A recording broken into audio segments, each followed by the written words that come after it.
चौदकोल मराठी चॅनलमध्ये तुमचं सर्वांचं स्वागत आहे. MPC राज्यसेवा कंबाईन कोणतीही एक्झाम असो, तुम्ही स्टेट बोर्डपासून सुरुवात करता. आज आपण काय घेणार आहोत, प्राचीन भारताचा इतिहास इयत्ता 6वी ओल्ड बुक आहे. बघा, तुमच्याकडे बुक असेल तर ठीक आहे, नाही तर तुम्ही काय करायचं, स्क्रीनशॉट काढून घ्यायचं आहे आणि ज्यामध्ये मी तुम्हाला इम्पॉर्टंट पॉईंट जे सांगणार आहे ते हायलाईट करून घ्यायचे.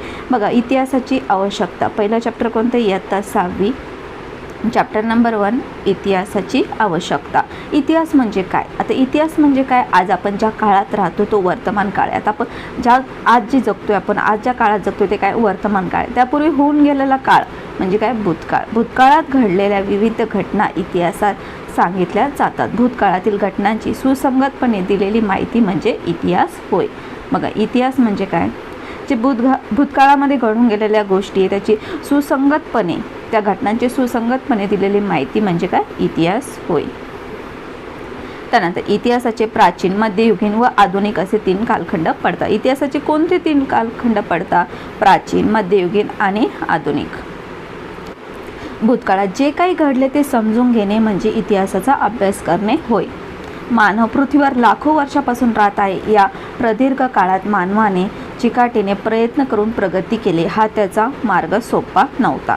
त्यासाठी मानवी समाजाला खूप प्रयत्न करावे लागले याची माहिती इतिहासामुळे कळते. म्हणजे आत्तापर्यंत कशी स्ट्रगल घेतली, आपले जे भूतकाळामध्ये होऊन गेलेले पूर्वज आहे त्यांनी कशी स्ट्रगल वगैरे घेतली याची माहिती आपल्याला कशामुळे समजते, इतिहासामुळे समजते. इतिहासाची आवश्यकता. मानवाने त्याच्या आसपासच्या परिसरातील साधनसंपत्तीचा उपयोग करून अन्न, वस्त्र व निवारा मिळवला. निसर्गाच्या साह्याने मानवाचे जीवन सुखकर झाले. निसर्गातील सर्व घटक टिकून राहिले तरच मानवाचे आयुष्य अधिक समृद्ध होणार आहे. मानव लाखो वर्षात कसा राहिला, त्याचे अन्न कोणते, त्याचे वस्त्र कशा प्रकारची होती, असे अनेक प्रश्न आपल्याला पडतात. या प्रश्नांची उत्तरे इतिहासाच्या अभ्यासातून आपल्याला भेटते. इतिहासाच्या अभ्यासातून आपल्या पूर्वजांनी केलेली प्रगती समजते. त्यामुळे आपल्या पूर्वजांविषयी आपल्या मनात स्वाभिमानाची भावना निर्माण होते. पूर्वजांनी केलेल्या चुका आपल्याला टाळता येतील आणि भविष्य काळात प्रगती करणे शक्य होईल. त्यानंतर बघा, इतिहासातील कालगणना. भूतकाळात ज्या घटना घडल्या त्या केव्हा घडल्या ते समजून घ्यावे लागते. घडलेल्या घटना परस्परांशी संबंधित असतात. उदाहरणार्थ, जेम्स वॅट याने वाफेच्या शक्तीचा शोध लावला. त्यानंतर वाफेवर चालणारी यंत्रे निर्माण झाली. बघा, त्यांनी कसला शोध लावला, वाफेचा शोध लावला. पण त्यानंतर कसं प्रगत होत गेलं, वाफेचे यंत्रसुद्धा निर्माण झाले. अशा घटनांचा कालक्रमानुसार अभ्यास केल्यास त्यांचा परस्पर संबंध लक्षात येतो. घटनांचा कालक्रम ठरवण्यासाठी काळ मोजण्याची जी पद्धत वापरतात तिला काय म्हणतात, कालगणना म्हणतात. कालगणना कशाला म्हणतात, कालगणना स्थूलमानाने येशू ख्रिस्तांच्या जन्मवर्षापासून इसवी सनाची कालगणना करतात. इसवी सनाची कालगणना कशी करतात, येशू ख्रिस्तांच्या जन्मवर्षापासून. येशू ख्रिस्तांना अरबी भाषेत ईसा असे म्हणतात. ईसावरून इसवी असा शब्द तयार झाला आहे. तर इसवी सन पूर्व आपण म्हणतो ना, इसवी सन पूर्व. आंतरराष्ट्रीय पातळीवर सर्व देशांना सोयीचे व्हावे म्हणून इसवी सन ही कालगणना आज सर्व जगभर वापरली जाते. सन म्हणजे वर्ष किंवा साल. इसवी सनाच्या सुरुवातीपासून 100 वर्षांनी एखादी घटना घडल्यास ती कोणत्या वर्षातील, इसवी सन 100 मधील भारतीय स्वातंत्र्य लढ्यात 1942ला छोडो भारत आंदोलन झाले. म्हणजेच ही घटना ख्रिस्त जन्मानंतर 1942 वर्षांनी घडली. बघा, इथे तुम्हाला उदाहरणावरून समजून सांगितलं. बघा, भारतीय स्वातंत्र्य लढ्यात केव्हा, 1942ला छोडो भारत आंदोलन झाले. म्हणजेच ही घटना कधी घडली, ख्रिस्त जन्मानंतर म्हणजे 1942 वर्षांनी घडली. म्हणून या घटनेचा उल्लेख इसवी सन म्हणजे 1942 मध्ये छोडो भारत आंदोलन झाले. बघा, इथे तुम्हाला हाही पॉईंट लक्षात ठेवायचा आहे, छोडो भारत आंदोलन केव्हा झाले. ख्रिस्त जन्मानंतर घडलेल्या सर्व घटनांचा काळ या पद्धतीने लिहिला जातो. इसवी सन सुरू होण्यापूर्वी अनेक महत्त्वाच्या घटना घडल्या, मग त्यांचा काळ आपण कसा लिहिणार. बघा, इथे तुम्हाला उदाहरणावरून समजून सांगितले. वर्धमान महावीरांचा जन्म इसवी सनाच्या 599 वर्ष अगोदर झाला. म्हणून वर्धमान महावीरांचा जन्म इसवी सन पूर्व 599 मध्ये झाला असे लिहिता येते. पुढील कालरेषेचा अभ्यास करूया म्हणजे हे कालमापन अधिक चांगले समजेल. बघा, इथे तुम्हाला समजून सांगितले, ख्रिस्त जन्म त्यानंतर इसवी सन आणि इसवी सन पूर्व या प्रकारे तुम्हाला इथे समजून सांगितलं. ऐतिहासिक कालगणना करताना अनेक वेळा शतकांचा उल्लेख केला जातो. उदाहरणार्थ भारतात व्यापारासाठी पाश्चात्य व्यापारी इसवी सनाच्या 16व्या शतकापासून येऊ महाराष्ट्रात 19व्या शतकात समाज सुधारणेसाठी प्रयत्न सुरू झाले. या विधानातील शतक हा शब्द 100 वर्ष असा अर्थी वापरला जातो. 100 वर्ष म्हणजे काय? एक शतक. आपण म्हणतो ना जेव्हा मॅथमध्ये एक शतक म्हणजे किती, तर 100 वर्ष म्हणजे 100 वर्ष असा अर्थ वापरला जातो. इसवी सन 1 ते इसवी सन 100 या कालखंडास इसवी सनाचे पहिले शतक म्हणतात. तर पहिले शतक कोणते? 1 ते 100. त्यानंतर इसवी सन 1901 ते 2000 या काळातील 100 वर्षांना 20वे शतक असे म्हटले जाते. बघा 1901 ते 2000 या काळातले जे 100 वर्ष त्यांना 20वे शतक म्हटले जाते. इसवी सन पूर्व पहिले शतक म्हणजे इसवी सन सुरू होण्यापूर्वीची पहिली 100 वर्ष. बौद्ध धर्माची स्थापना इसवी सन पूर्व 6व्या शतकात झाली. किंवा कोणत्या शतकात झाली? 6व्या शतकात. म्हणजे इसवी सन पूर्व 600 ते इसवी सन पूर्व 600 ते इसवी सन पूर्व 501 या दरम्यान. बघा इथे जास्त हून कमीकडे जाते म्हणजे काय? इसवी सन पूर्वचा काळ आहे हा. त्यानंतर बघा सणाच्या उल्लेखाने नेमक्या वर्षाचा बोध होतो, तर शतकाच्या उल्लेखाने ढोबळ मानाने त्या शतकाचा कालखंडाचा बोध होतो. तर याच प्रकारे आपलं पहिलं चॅप्टर इथे कंप्लीट झाले. सेकंड चॅप्टर आहे इतिहासाची साधने. भूतकाळातील मानवाने वापरलेल्या असंख्य वस्तू आजही सापडतात. अशा वस्तूंना काय म्हणतात? ऐतिहासिक अवशेष म्हणतात. ऐतिहासिक अवशेष कशाला म्हणतात असे म्हटले जाते? या अवशेषात दैनंदिन वापराच्या वस्तूंबरोबर किल्ले, लेणी, स्तूप, नाणे, शिलालेख इत्यादींचाही समावेश होतो. बघा ऐतिहासिक अवशेषामध्ये कसला समावेश होतो हेही तुम्हाला माहिती असणं गरजेचे आहे. याशिवाय चालीरीती, परंपरा, लोकसाहित्य, ऐतिहासिक कागदपत्रे, लोककला यांच्याही आधारे आपल्याला इतिहास कळतो. तर बघा कशाच्या आधारे आपल्याला इतिहास कळतो हे तुम्हाला इथे समजून सांगितलंय. बघा आता आपले पूर्वज येऊन गेले वगैरे त्यांच्या आपल्याला काही गोष्टी माहिती आहे किंवा ते आपल्याला कोणी सांगाल तेव्हाच आपल्याला समजेल, किंवा त्यांनी काही लेख वगैरे लिहिले असतील किंवा त्यांच्या वस्तू वगैरे काही असतील त्यावरूनच आपल्याला ते समजतं की इतिहासात काय घडून गेलं. हे आपल्याला माहिती कशामुळे होतं? या सर्व गोष्टींमुळे, या सर्व साधनांमुळे आपल्याला इतिहासाची माहिती भेटते. इतिहासाच्या अभ्यासाची साधने 3 प्रकारची आहेत. कोणते? भौतिक साधने, लिखित साधने आणि मौखिक साधने. भौतिक साधने. मानवाने अश्मयुगात दगडापासून तयार केलेली हत्यारे वापरली, तर त्यापुढील काळात तांबे, कांस्य, लोखंड इत्यादी धातूंचा वापर करून हत्यारे बनवली. विविध हत्यारात झालेल्या या सुधारणांच्या आधारे मानवाच्या तंत्रज्ञानाच्या प्रगतीची माहिती मिळते. पुरातन काळातील काही वस्तू, घरे, इमारती, लेणी, मंदिरे याद्वारे त्या काळाविषयी महत्त्वाची माहिती मिळते. पुरातन काळातील अवशेष भूकंप, महापूर किंवा अन्य कारणांनी जमिनीखाली गाडले जातात. हे अवशेष जसेच्या तसे. बघा इथे काय? उत्खननाचे दृश्य. बाहेर काढण्यासाठी शास्त्रशुद्ध पद्धतीने जमिनीचे खोदकाम करतात, त्याला पुरातत्वीय उत्खनन म्हणतात. बघा पुरातत्वीय उत्खनन कशाला म्हणतात? या उत्खननात सापडलेल्या अवशेषांचा शास्त्रशुद्ध अभ्यास करावा लागतो. त्या शास्त्राला काय म्हणतात? पुरातत्वविद्या म्हणतात. पुरातत्वविद्या कशाला म्हणतात? सापडलेल्या पुरातन वस्तूंमधील खापराच्या तुकड्याचे आकार, त्यावरील रंग आणि नक्षी, त्यांची जाडी यावरून ही भांडी कोणत्या काळात असावी त्याचा अंदाज बांधला जातो. दागदागिने आणि इतर वस्तूंवर मानवी समाजाच्या परस्पर संबंधातील माहिती मिळते. धान्याचे कण, फळांच्या बिया आणि प्राण्यांची हाडे यावरून आहाराची माहिती मिळते. वेगवेगळ्या काळात माणसाने बांधलेल्या घरांचे आणि इमारतीचे अवशेष सापडतात. याशिवाय नाणी, मृदाही सापडतात. या सर्वांच्या साहाय्याने मानवी व्यवहारांची माहिती होते. मानवी प्रगतीचे टप्पेही कळतात. या सर्व वस्तूंना काय म्हणतात? भौतिक साधने म्हणतात. बघा आपण काय बघितलं? भौतिक साधने. आता लिखित साधने. तर लिखित साधने काय? मंदिरांच्या, लेण्यांच्या भिंती, शिळा, ताम्रपट, भांडी, कच्च्या विट्या इत्यादींवर कोरलेल्या लेखांचा समावेश लिखित साधनात होतो. बघा तुम्ही बघितलेच असेल मंदिरात, लेण्यांमध्ये गेले तर तुम्हाला तिथे लिखित साधने दिसतात. बघा इथं शिलालेख आहे, त्यानंतर ताम्रपट आहे, इथे चित्रामध्ये तुम्हाला दाखवले.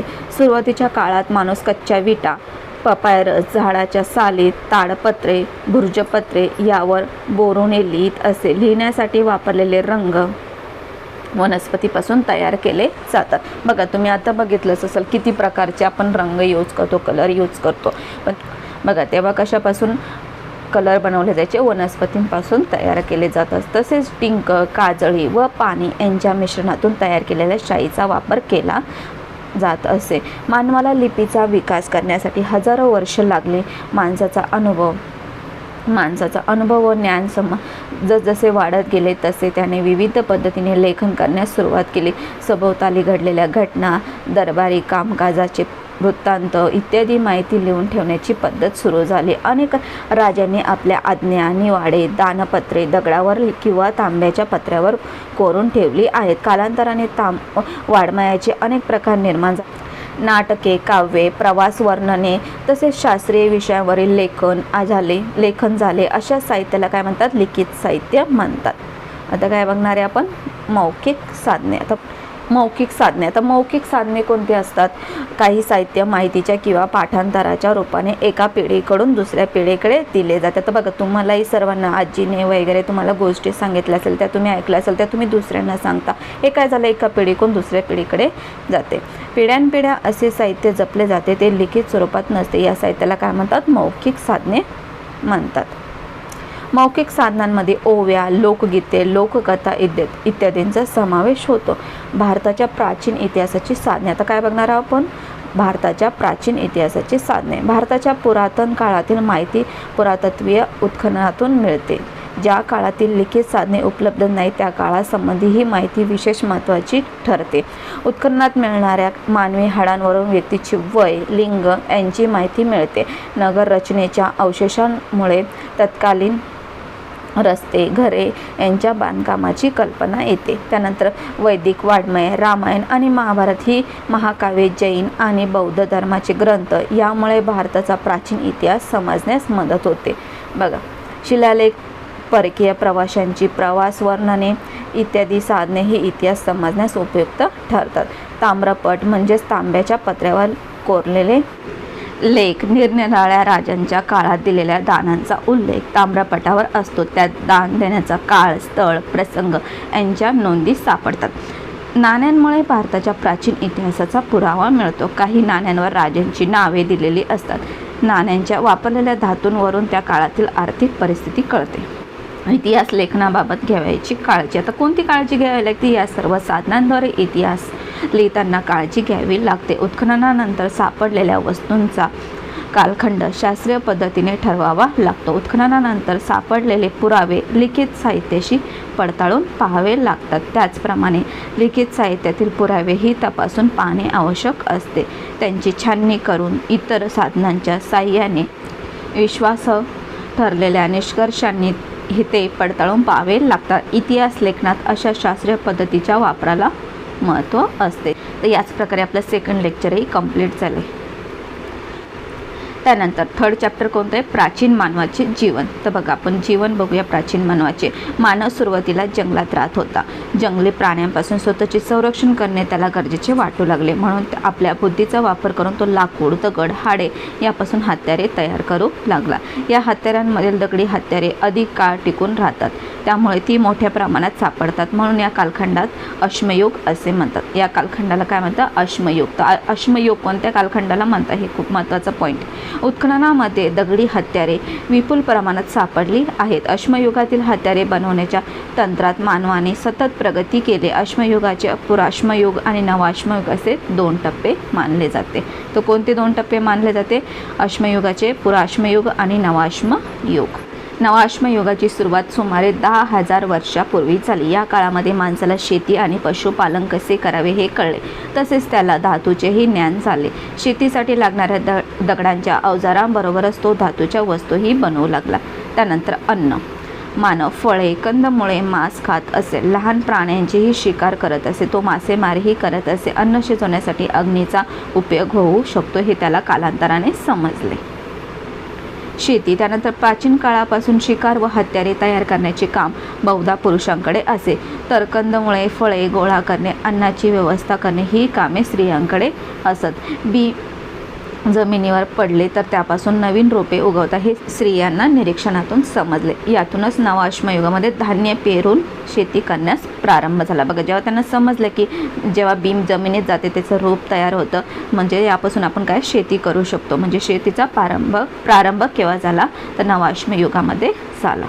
हे तुम्हाला विचारलं जाऊ शकतं की शेतीचा प्रारंभ कोणत्या युगात झाला, कोणत्या नव अश्मयुगामध्ये झाला. शेती हा पुढील काळात मानवाचा मुख्य व्यवसाय बनला. मानव तांदूळ, सातू, गहू, बाजरी, ज्वारी हे तृणधान्य पिकवत असे. तर कोणते धान्य पिकवत असे हे तुम्हाला माहिती पाहिजे. तसेच तो वाटाणा, घेवडा, हरभरा, मूग व मसूर ही द्विदल धान्य पिकवत असे. जमीन नांगरण्यासाठी दगडी फाळ, सांबारचे शिंग किंवा टोकदार कठीण लाकूड वापरले जाई. अशा रीतीने अन्न गोळा करणारा माणूस अन्न निर्माता बनला. त्यामुळे नव अश्मयुगात माणूस स्थिर झाला. आता बघा, आता तो एखाद्या जागी शेती करतोय तर तो काय झाला, तिथे स्थिर झाला. जर ते शेती करत नसला तर त्याला आता ह्या जंगलामध्ये जे त्याला अन्न भेटत असेल, फळं वगैरे भेटत असेल, त्याचा जर ऋतू संपला वगैरे, त्या ऋतूमध्ये फळं येत नसेल तर त्याला अन्न शोधण्यासाठी दुसरीकडे जाणं गरजेचं होतं, कारण त्याला इथे अन्न भेटत नव्हतं. म्हणून तो काय होता, स्थिर नव्हता. पण इथे त्याला शेती जेव्हापासून त्याने सुरुवात केली शेती करायला, तो काय झाला, एका जागी स्थिर झाला. त्यानंतर पशुपालन, मानव गाय, बैल, शेळ्या, मेंढ्या, डुकरे, गाढव या प्राण्यांचे कळप बाळगू लागला. शेतीसाठी पशूंचा वापर करू लागला. त्यानंतर हत्यारे व अवजारे तयार करण्याचे तंत्रज्ञान. सुरुवातीला दगडाचे छिलके उडवून हाडे व लाकूड तासून हत्यारे तयार केली जात. हातकुराडी, तासण्या ही अश्मयुगीन मानवाची अवजारे होती. नंतर तो पातळ व सरळ पाती असलेली हत्यारे बनवू लागला. त्यासाठी तो गारगोटीचा दगड वापरू लागला. ही हत्यारे लाकडी किंवा हाडांच्या दांड्यात बसवली जात असे. या हत्यारामुळे माणसाला विविध प्रकारची कामे करणे शक्य झाले. बघा, इथे चित्रामध्ये तुम्हाला दाखवले अश्मयुगीन हत्यारे. धारदार हत्यारांचा उपयोग कातडी कापण्यासाठी, टोकदार हत्यारांचा उपयोग भोके पाडण्यासाठी होत असे. हाडे, हस्तिदंत, शिंगे, माशांचे काटे यापासून त्याने दाभण, बाणाची टोके, गळ यासारखी अवजारे तयार केली.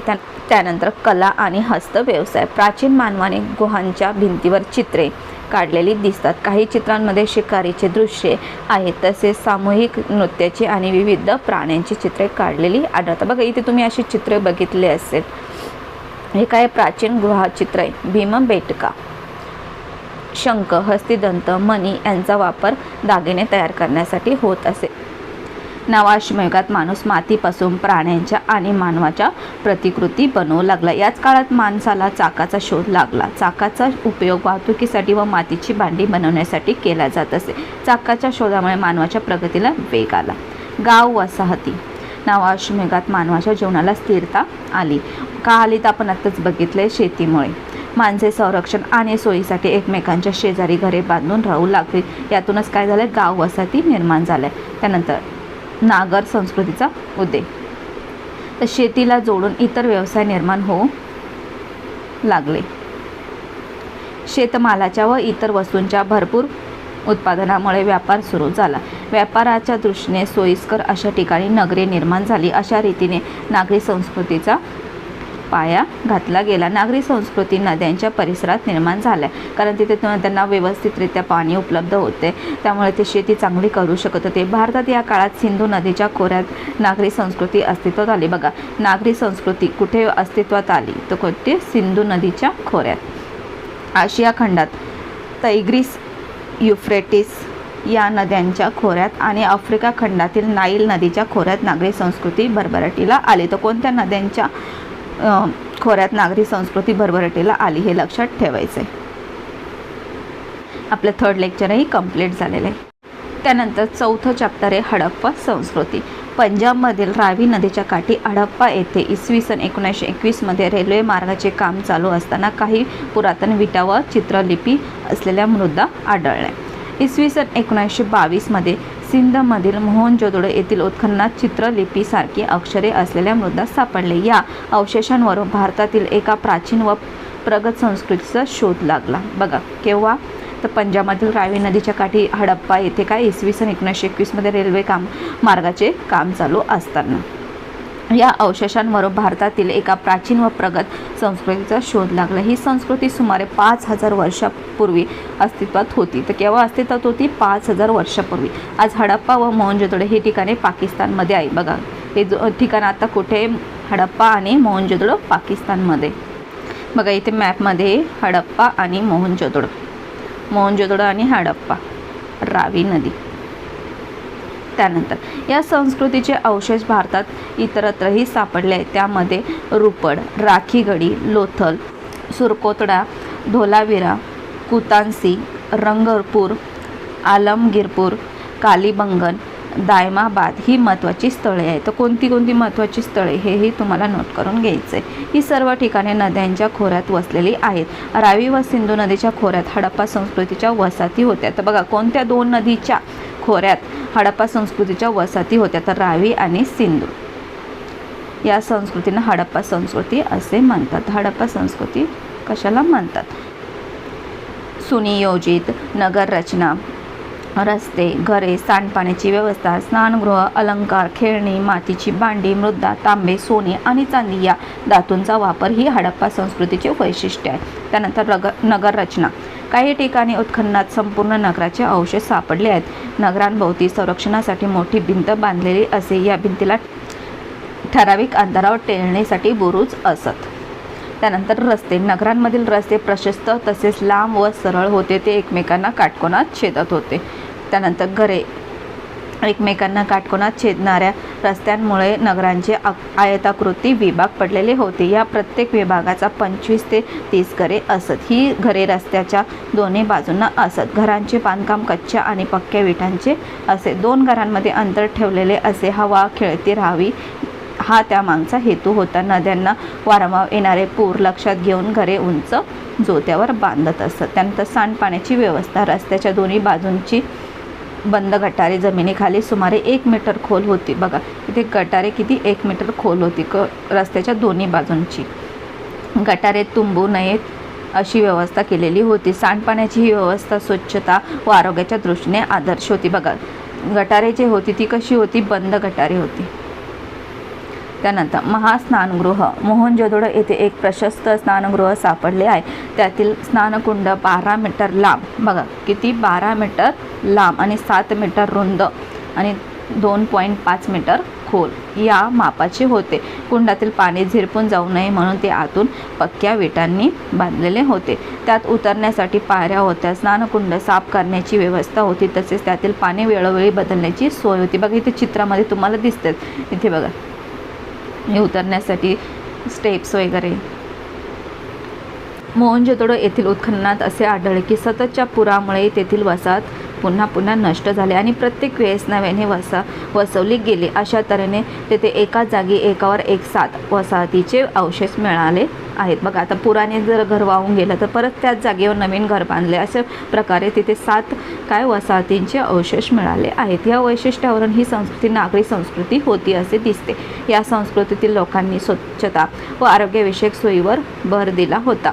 त्यांची नगर रचना योजनाबद्ध होती। आधुनिक काळातील स्थानिक शासन संस्थेप्रमाणे नियमांची काटेकोर अंमलबजावणी करणारी प्रशासकीय व्यवस्था हडप्पा संस्कृतीत असावीच असे दिसते। तर याच प्रकारे आपलं हे लेक्चर इथे संपलं। जर तुम्ही अजूनही चॅनलवर नवीन असेल तर चॅनलला सबस्क्राईब करा, लाईक करा आणि जास्तीत जास्त शेअर करा। थँक्यू।